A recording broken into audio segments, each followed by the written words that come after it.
Okey, bismillahirrahmanirrahim. Alhamdulillah rabbil alamin wassalatu wassalamu ala rasulil amin wa ala alihi wa sahbihi ajma'in. Okey. Rasanya ada yang dah dapat dan dah dengar saya punya ni, tak apa. Ulang kaji. Ramadan, kelebihannya berkaitan mengapa Ramadan itu merupakan satu bulan yang agung, kerana Allah telah menetapkan Ramadan adalah bulan yang agung.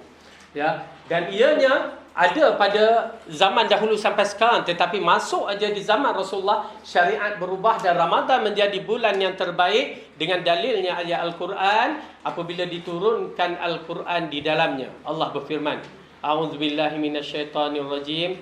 Syahrul Ramadan alladzi unzila fihi al-Qur'anu hudan lin-nasi wa bayyinatin minal huda wal furqan faman syahida minkumus syahra falyasum. Tak cukup ya? Tak cukup, minta tu photostat sikit. Tolong photostat sikit. Berapa lagi tak cukup? Saya print 30. Tak cukup. Okay.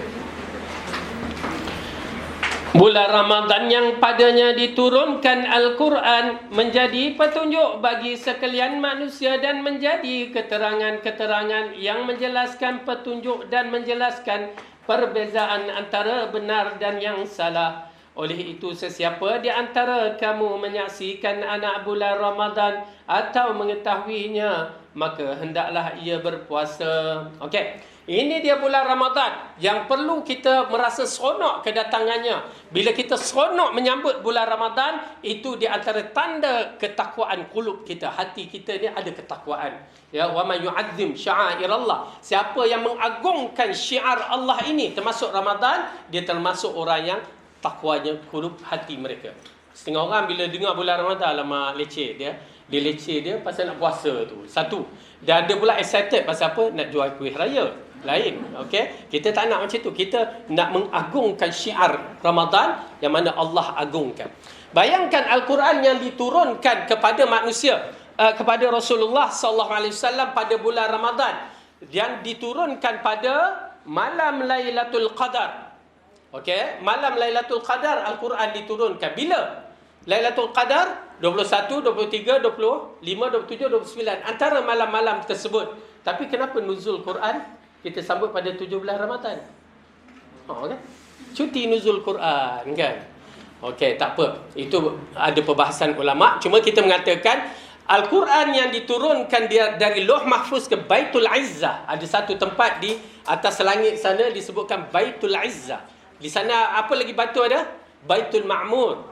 Ya, tempat malaikat tawaf macam mana di bumi kita Kaabah tu. Di sana mereka bertawaf. Okey, di Baitul Ma'mur, dan di sana ada Baitul Izzah. Baitul Izzah itulah tempat Quran diturunkan sekaligus.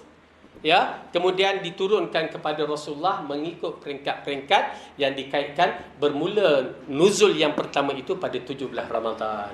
Okey, tak apa, itu perbahasan ulama lah. Tapi kalau dia bagi cuti, ambil cuti. Okey. Baik. Jadi Al-Quran bila dia turun pada bulan Ramadan, maka jadilah bulan itu bulan yang mulia. Jadilah bulan itu bulan yang termulia. Ya. Bulan Ramadan bulan yang termulia. Dia turun pada malam Lailatul Qadar. Jadilah malam yang termulia. Dan bila dia turun kepada Rasulullah, jadilah Rasulullah Sayyidul Anbiya. Bila dia turun di kota Mekah, jadilah Ummul Qura. Jadi kedudukan Al-Quran itu dahsyat ya.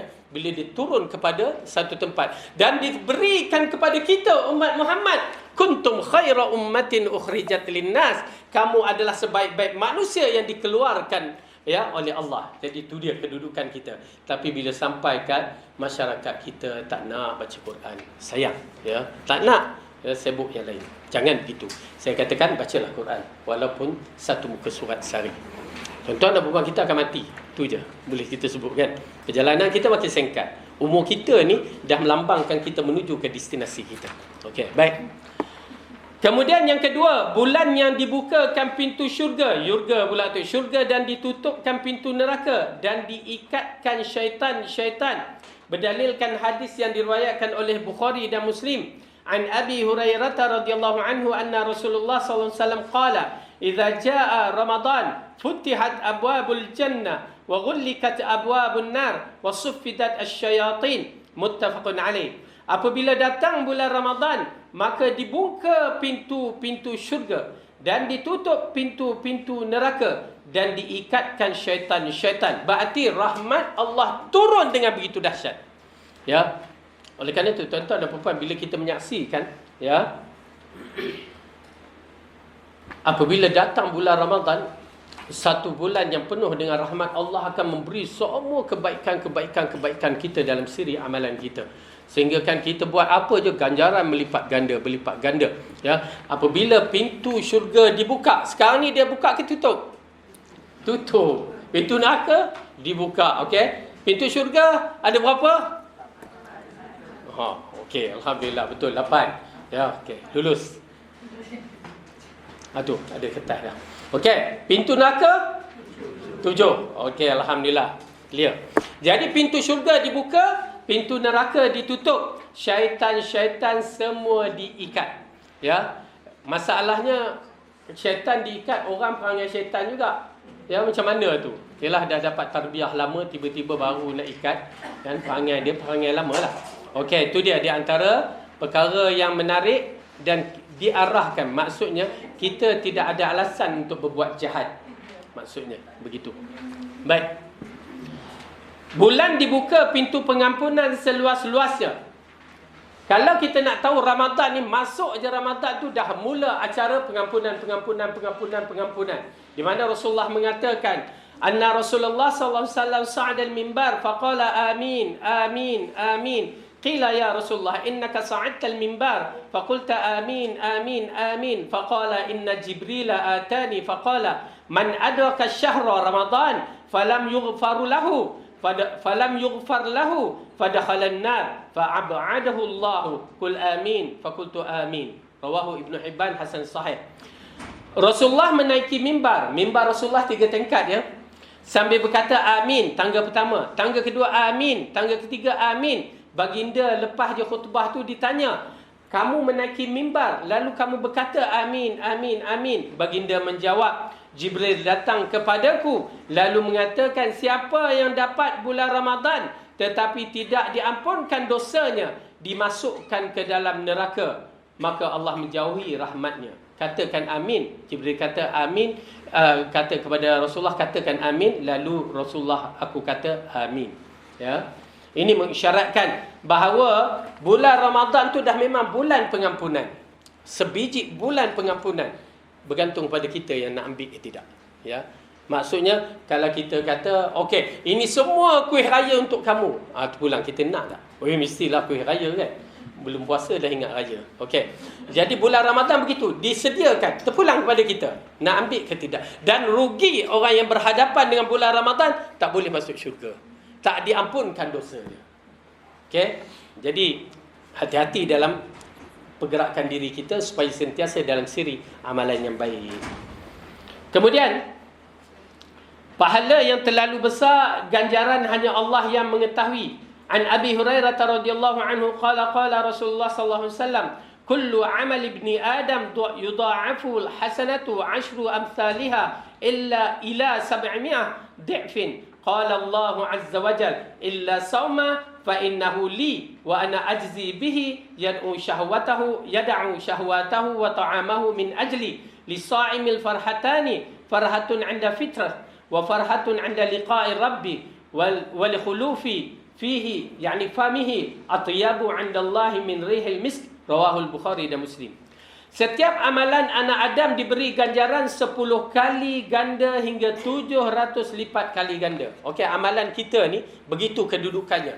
Bukan satu buat satu pahala. Tak, satu buat paling kurang 10. Paling kurang 10. Apa juga amalan. Dan dinaikkan sampai 700. Yang disebutkan 700 itu seperti yang disebutkan dalam surah Al-Baqarah, sedekah. Dia berbentuk sedekah, bahkan lebih daripada itu akan dinaikkan. Tapi limit bagi sedekah, siap satu sedekah 700. Berarti 10 sen dinaikkan sampai 700 Sin. Ya, sin kan. Okey, nak bagi tahu macam tu nilaian yang Allah bagi. Boleh gambar tak bagaimana Allah boleh bagi kita? Sifat Allah tu kan. Dia nak bagi bukan sebarangan. Bahkan dinaikkan. Dan bagi orang yang berpuasa, hanya aku yang akan membalasnya. Maksudnya, Allah akan bagi satu nilaian yang terlalu tinggi. Ya, bukan sebesar Gunung Uhud, bukan sebesar 700 ni, bukan sebesar sedunia dan isinya. Ingat ya, saya tak dapat nak gambarkan, tetapi saya boleh rasakan pahala yang Allah hidangkan, berikan kepada kita, kemuncak pahala yang dahsyat. Ini puasa Ramadan fardu kan? Barang siapa yang melakukan 2 rakaat qabliyah subuh, lebih baik daripada dunia seisinya. Dunia yang kita duduk dengan berbagai-bagai, lebih baik nilainya hanya dengan 2 qabliyah subuh sunat tu. Ini kan pula puasa Ramadan. Tu saya kata jangan batalkan amalan kita. Kenapa? Dalam hadis muflis tu, Rasulullah kata orang itu datang bawa solat dia, bawa puasa dia, bawa zakat, habis hancur. Ya, baik-baik. Di antaranya jangan mengumpat. Senang cerita direct lah kan. Berhati-hatilah bab tu. Jangan syirik, jangan mengumpat dua benda besar ni. Okey. Kemudian sesungguhnya puasa untukku dan aku yang memberi balasan dengannya. Dia meninggalkan syahwatnya dan makan minumnya keranaku. Okey. Berarti Allah bagikan ganjaran kerana orang puasa ni memang kita tak kenal dia puasa kan. Ya, tak kenal. Melainkan waktu makan dia tak makan. Okey, itu je. Waktu berbuka, baru dia berbuka. Kalau tak, kita tak kenal. Nampak toya. Semua nampak toya macam ni. Kan? Puasa ke tidak? Bila nampak hidangan, nampak dia tak puasa kan. Tapi Allah yang mengetahui. Orang yang berpuasa ada satu sifat dalam siri agama kita yang dikatakan ihsan. Kemuncak amalan soleh kita yang mendapat taraf ihsan. Yang kita cuba kejarkan. Ya, belum, kita tak sampai lagi, tapi puasa ada sifat itu. Yang mana kita mengabdikan diri kepada Allah seolah-olah kita nampak Allah. Tetapi kita tahu kita tak nampak Allah, Allah nampak kita. Oleh kerana itu kalau kita duduk makanan terhidang, takkan makan. Betul? Takkan makan. Ambil tudung saji, duduk bawah tu pun tak makan. Selam air, tak minum. Ya, pasal kita ada keimanan. Tu dia tahap tinggi dalam siri puasa. Okey, jangan batalkan amalan kita. Bagi orang yang berpuasa itu pula 2 kegembiraan, iaitu ketika berbuka, dan yang kedua dan bergembira ketika bertemu dengan Allah. Okey, tu ada terlebih pula tu. Dan ketika bertemu dengan Allah, ya, saya mengharapkan bertemu dengan Allah dalam keadaan bergembira. Sesungguhnya bau mulut orang yang berpuasa itu lebih harum di sisi Allah berbandingkan bau kasturi. Ya, hadis rawahul Bukhari. Okey, bau mulut di sini khuluf, dalam bahasa Arab ni wal khulufi. Ya, khuluf ini bau yang keluar dari perut kita ni, gas-gas tu keluar ikut mulut. Ya, maka itu yang disebutkan bau mulut. Bukan bau mulut tak gosok pagi waktu sahur sampai sekarang waktu tengah hari. Tak, itu bukan. Bahkan kita menyaksikan hadis Rasulullah, walaupun berpuasa dia bersugi, bergosok gigi, cuma dikontrol supaya tak melampaui. Tu je. Jadi mengisyaratkan kepada kita dibenarkan bergosok gigi walaupun sampai petang. Yang menjadi bau tu haram adalah apa yang keluar daripada gas yang keluar daripada mulut kita. Tu je. Okey. Dan yang kelima, terdapat malam yang lebih baik dari 1000 bulan. Berapa tahun? Berbulan? 83 tahun 3 bulan. Tuan-tuan dan puan-puan, kita tak pasti akan hidup sampai umur yang begitu. Ada dalam ni 83 ke apa ke kan? Sedangkan 83 tahun ini amalan yang dibuat satu hari itu, ya, dikatakan memang full amalan soleh. Tak ada rehat-rehat. Tapi itu hanya nilaian pada orang yang bangun Lailatul Qadar ataupun cari amalan soleh di malam Lailatul Qadar. Cuba tuan-tuan dan puan-puan, biar kita buktikan tahun ni kita dapat yang terbaik. Di antara amalan, ialah kalau setengah orang perempuan kata kami tak boleh nak pergi masjid, apa itu terpulang, dan kami boleh beribadat di rumah je, itu terpulang juga, tak menjadi masalah. Ya, tetapi bagi kaum lelaki, saya suggestkan untuk pergi beriktikaf. Kerana pahala iktikaf tu walaupun kita tidur dalam tu, tetap ada pahala iktikaf. Ya, Lailatul Qadar lalu, waktu kita tengah tidur, kita dalam iktikaf, pahala iktikaf kita dapat. Ya, pahala tidur itu lain cerita lah. Tidur dapat pahala. Ialah dalam segi ibadat. Okey. Waktu kita pergi toilet, pergi toilet dalam iktikaf, kita dah dapat masih lagi pahala iktikaf.